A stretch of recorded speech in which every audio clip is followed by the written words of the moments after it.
Thanks very much, Jeff, for making the time to join Africa Investor and share some of your views. Great, I'm happy to be here. Thanks. Fantastic. On your current trip to the continent. Yeah. What we're looking to talk about today is really something that touches on key leadership dynamics, both within yourself and across the company, GE, at the global and at the sort of Pan-African level.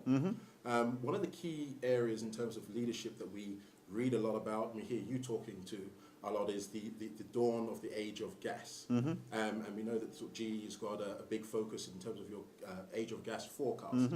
Tell us, what sort of perspectives do you think the continent should take in terms of creating a better environment to better leverage the competitiveness of its natural gas endowment?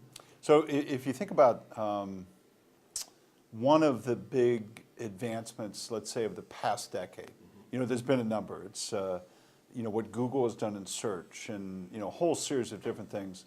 But one of them is really kind of what's happened in gas development, gas finds, gas extraction. And if you're an American, you read about it every day.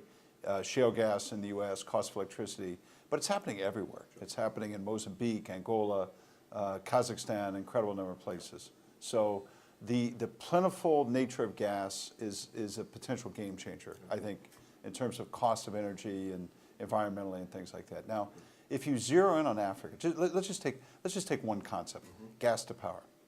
So you're in a continent that has 100 gigawatt deficit of electricity. So this continent needs 100 gigawatts of electricity, and it's in a sea of gas. There's gas everywhere. Yeah.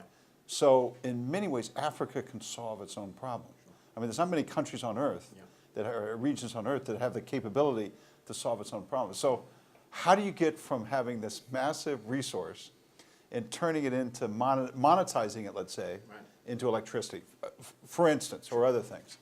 And that, to me, is one of the great challenges of. That's why companies like GE are put on Earth, right? So we can bring technology, we can bring financial solutions to it, but that's, I think, one of the most interesting things to work on right now is this whole notion of gas to power, and the definitive place to think about it is right here, where I am this week. Doing business in Africa, you can't afford to be without Africa Investor.